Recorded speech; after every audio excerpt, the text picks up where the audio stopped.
KevJai Podcast, Live Hummer edition. It's not live, but I'm just joking. It's Hummer edition. We're live in the Hummer. Yeah. Same difference. I feel we're in a kind of world where things are kind of opposite. So you have real world, which is what we're in right now, and then you have the social media world.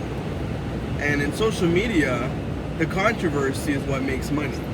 Yes. That's why Candace Owens is making a killing. Yes. Right? Whether she's right or wrong, it's just the fact that she's convincing and this and that. And I'm not just trying to pick on Candace Owens. There's a lot of other people that are, anyways. So, I get it. This is why he's doing it. It's popular. He's in the news. He is what's trending. And I have content. It's a no-brainer from a social media perspective. Duh, you know what I mean? Yeah. So I think that's really it. But I wanted to kind of switch it up a little bit, if you don't mind. No, go ahead. Yeah, sure. Why are we so, not fully, why are we so intent on the one that 50 did? TMZ did a documentary on Puffy as well. Mm-hmm. A lot of other nameless corporations did a lot of other hit pieces on Puffy. Why are we so... I think I have one frustrated because it's 50. Is it because he's a minority, he's a brother too? No. Black on black sells. Think about it. Kendrick, Drake. Okay. When they go at each other like that, it sells. It makes money. Yeah. It's it helps the industry. So I'm not saying anyone's promoting that, but it makes money. It's a money maker. Yeah. So now it's a whole P. Diddy versus 50 type rivalry. So, oh man, that's gonna make money. Okay. So that's how I see it. I don't know whether that's necessarily the case, but to your point, controversy sells. Yeah. Especially when it's between black folks. Exactly. So that's what I find. It's one of the hardest things. I like social media. Sorry, it's usually not this loud, but I guess it's frozen and. Yeah. I like social media, but I have to admit, I can see it being a toxic environment, right? Just really toxic, where you have to literally sell your soul to get clicks and views, in a sense. Yes. If you're a normal, decent person, you're not gonna get views. No. You have to be an idiot like us. You know what I mean? But that's what it is. Even the people that that have a lot of followers on social media, not all of them, but majority, they have to do something controversial. They have to say something controversial or do something to get the views, to get the likes. Yeah. You can't be normal and excel in the social media space 90% of the time. You have to be doing something different, something that would make people talk, something that would generate clicks. That's what sells. So are we doomed?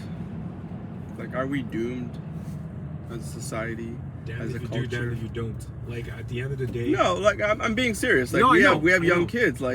If we can't even figure out what is now truth in this day and age, what chance do our kids have, especially with AI? What the hell? Right now we can kind of tell AI.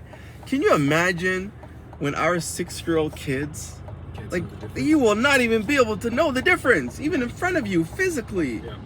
Are we doomed? Are we going too fast? But I think Australia just they just banned social media to younger kids. Until the age of 16. I think that's amazing. I think it's gonna work though. Because technology, you have VPNs. Yeah, but you have apps that can trick and pretend. That's fine, but it's still gonna save. Even if it's that minority of kids that it saves their lives, it makes an impact to society.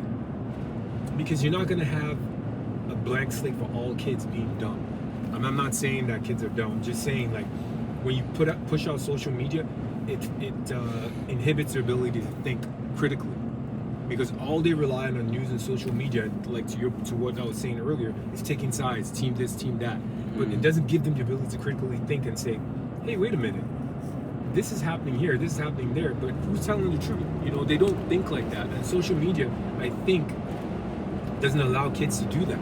We as adults, we've experienced an era where there was no social media, so when we see something, we can say, you know what, I don't believe this is a BS, or this is this. Kids, their thought rationale goes based on what's happening in social media, what's trending. So I think it's going to help. Okay, all right. So another question, Sure. kind of the same thing. I'm just twisting it a little bit. Sure. Democracy. Do you think democracy, true democracy, is dead? And again, just to add to what we're saying, I personally don't think just one country banning it is going to make a difference. Yeah, for that country, but what about other more democratic countries? My thought process is, let's look at China. They're not democratic. They're authoritarian. I was listening. Their TikTok is completely different. It's educational. It's learning. That's a way of banning it, though. It's controlled. That's right. Yeah. So maybe that's what we need. I think it's not going to work in a democratic society. That's why I said, is democracy dead? Is it? And that's what, maybe I was too broad in my initial thing. That's what I'm concerned with. I don't know if we can safely align the free internet with democracy. There needs to be some change, and it might be authoritarian, it might be something from a wide scale,